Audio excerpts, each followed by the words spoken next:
When your husband asks you if you want to meet his father, his only living family member, you can't really say no, and that's how I ended up in the bathroom of my old dorm. I had finally picked out a dress with the money that Hieronymous had given me last year as a wedding present for such an occasion. I had never owned a formal dress before, but Hieronymous had insisted that I needed one, just in case the situation ever called for it. This situation definitely called for it. You should wear your hair up, Virginia says as she uses magic to pull my hair into a tight bun on top of my head. It makes you look way older. He does know I'm a student, I remind her, but even I had to agree that I should do as much as I could to reduce the perceived age gap between us.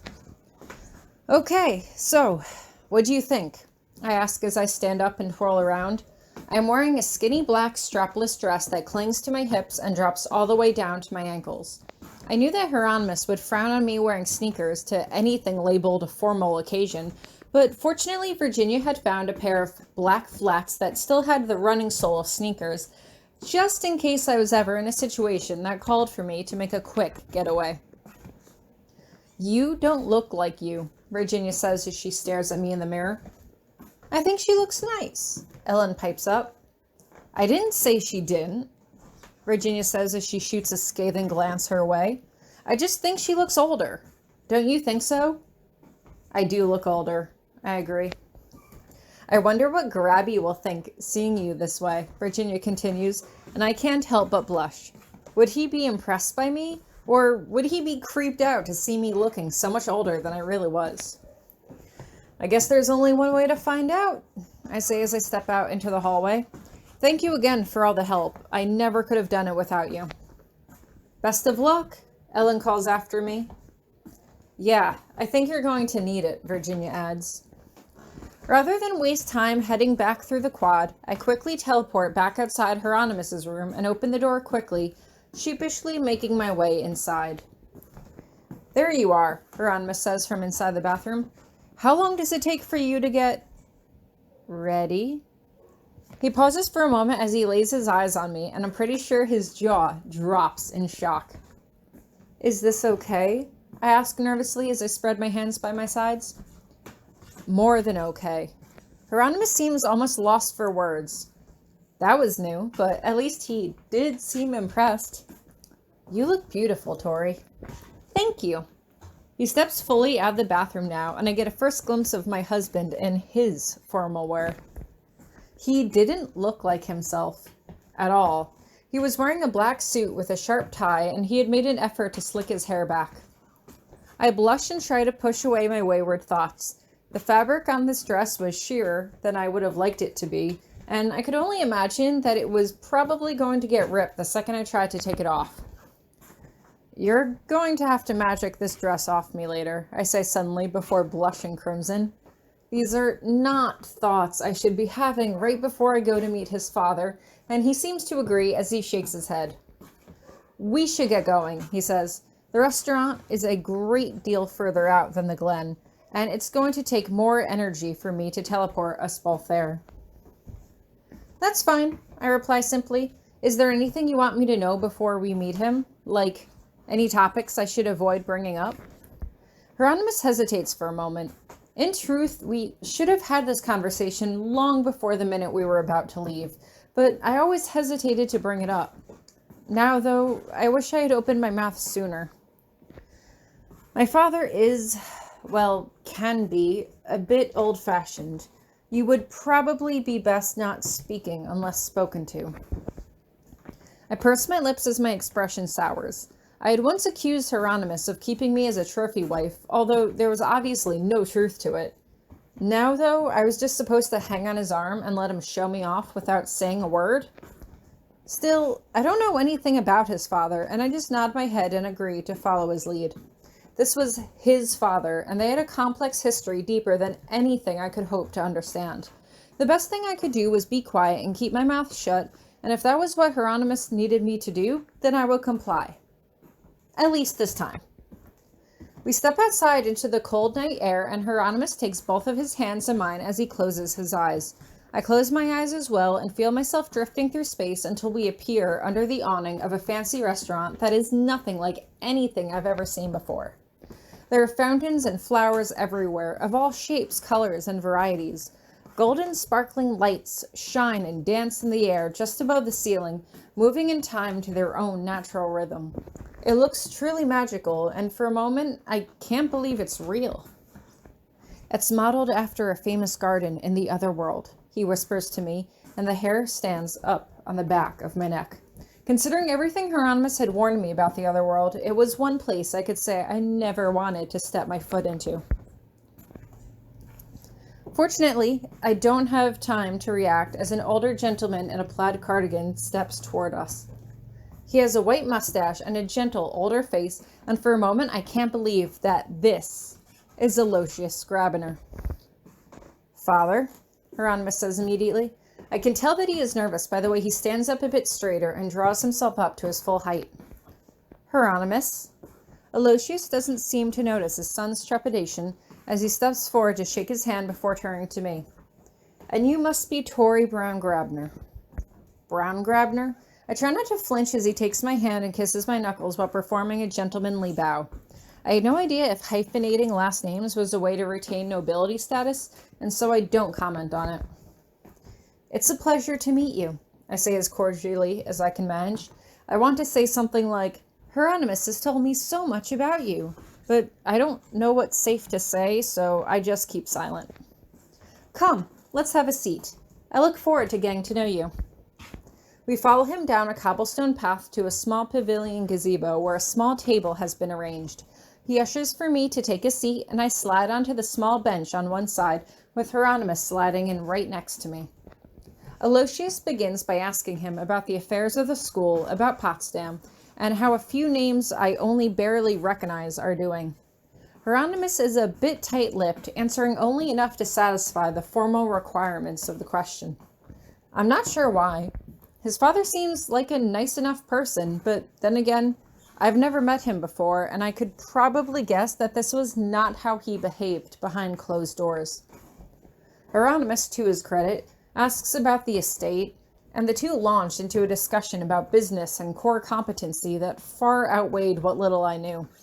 Instead, I entertained myself by just helping myself to a spread of delicacies that were already placed on the table before we arrived. I don't know what I'm eating, but at least if I had my mouth full, I had a good excuse for why I couldn't contribute to the discussion. And Tori, he says at long last, finally turning to me, I'm very interested to know more about you. Hieronymous has been unfortunately terse in his letters. I see, I reply. It feels like he is waiting for me to say more, but I remember Hieronymous's reminder not to speak unless spoken to. If I may ask, how old are you, Tori? He asks. You are a student, I know, but looks can be so deceiving nowadays. Don't you agree? The word jailbait rings around my ears, and I do my best not to flush. A gentleman wouldn't ask, and a lady wouldn't own to it, I say finally, pleased with my response. Hieronymous is doing his very best not to look at me, but it seems to satisfy his father's question as he lets out a deep laugh. I like this one, Hieronymous. She's got spunk, he says, still laughing. I wouldn't have thought you'd be able to ensnare someone livelier than a mealworm. This rubs me the wrong way. Hieronymous may have just wanted me to swallow the comment, but I can't help myself. I don't know what you mean, I respond, feigning ignorance. Hieronymous is endlessly fascinating. He's so versed in so many subjects. All of the students love his classes. Sometimes it's hard to even get a seat. Everyone knows how knowledgeable he is, and he knows how to captivate students so they pay their fullest attention. Oh? His father's eyebrows shoot up as though he wasn't expecting this response. Neither was Hieronymous, apparently, as he just takes a sip of wine and physically looks in the other direction, as if he'd rather be anywhere else on the planet right now. Is that why you married him? He asks. I should warn you, though, I do know about your arrangement. It was an interesting way to become betrothed, to be sure, I agree, but we could have severed the union if we wished to. But we did not. And here we are. And here you are, he repeats. And why, Tori, didn't you dissolve the union? Hieronymous starts to speak, but Aloysius puts up a hand to silence him. Because I love him, I reply simply. Aloysius laughs at this, but I can't understand what's so funny. Hieronymous is just sitting there quietly, like a tree at the edge of a forest, ready to be cut down at a moment's notice. So tell me, what can you do for him? He continues. Given the difference in experience between you, what can you do? Can you cook? Hieronymous is about to speak, but I cut him off. I could fight my own battles. If I fought Damien and survived, I could certainly get through this. Of course I can cook. Aloysius laughs again, deep, howling laughter, and I can tell by the glance that Hieronymous gives me that that was the wrong thing to say. I can't figure out why before it dawns on me that they are magical born and have servants who do that work for them.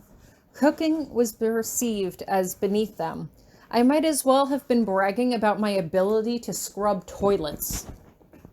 I'm a wild seed, I say suddenly, deciding to claim ownership of the term before it was thrust on me. I grew up helping my mother in the kitchen. Although cooking might just be a way to achieve sustenance for you, non-magical people use it as a bonding activity of sorts. How interesting, he replies, although it's clear it doesn't interest him in the least. And you have taught Hieronymous how to cook then? I shake my head. Unfortunately, there is no opportunity at Iris Academy to pursue the art. Pursue the art, he laughs. And what of Hieronymous, What has he taught you? Many things, I say testily. I know I shouldn't, but suddenly I just can't stop myself. He's even teaching me how to cast 2 spells at the same time. The look on Aloysius's face stops immediately as he turns to his son. Impossible. Not quite, Hieronymous responds slowly. With enough balance and dedication, it can be done. Aloysius stares back at him. But you would need to enter the other world to gather enough power to channel both without depleting your energy. I suppressed the urge to gape at him. Suddenly, it became very clear why Hieronymous didn't want me to know the details behind his accident. His drastic swings and moods suddenly made sense. His boyish demeanor had returned not because of anything I did, but because he had shed his guilt over Violet's death and finally decided to venture back to the other world. Hieronymous just shrugs. But you haven't been there in over a decade, Aloysius continues. You haven't been there since your foolhardy adventure past the Grey Gates cost that girl her life. It's time to stop living in the past, Hieronymous says simply, and move on to the future. He puts a protective hand on my knee, and I can't help but smile as I put a hand over it. It's about time, Aloysius says as he smiles. I always knew you would come around one day, Hieronymous. My heart grieves that it took you so long to do it, but if this young seedling is finally what it took to make you understand what really matters in life, then all the better. I don't want to ask him what he thinks really matters in life. Somehow, I don't think I'd like the answer I get. I actually have a few more questions for Tori here, he says as he gestures back to me. Do you mind giving me a minute to your wife in private? You don't mind, do you? No, of course not, Hieronymous says as he turns back to me.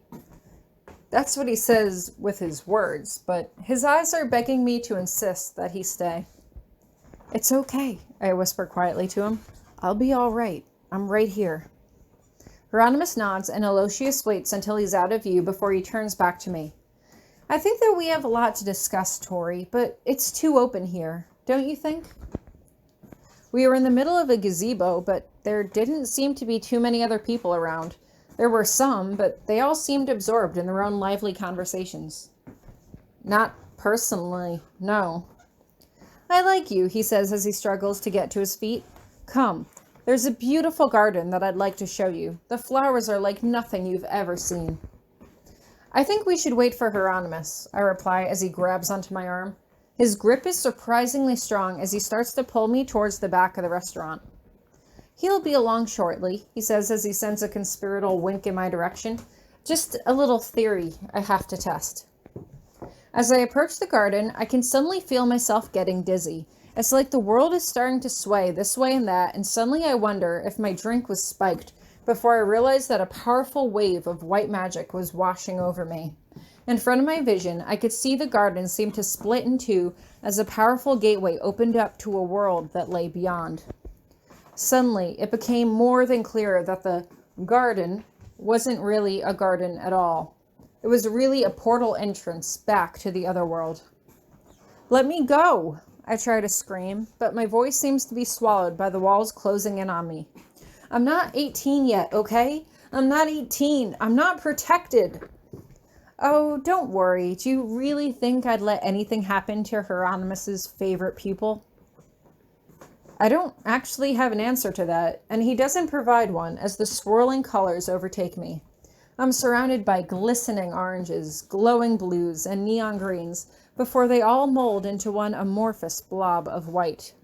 I try to call out a final time before my vision fades to black and I'm cast into the other world with no means of protection.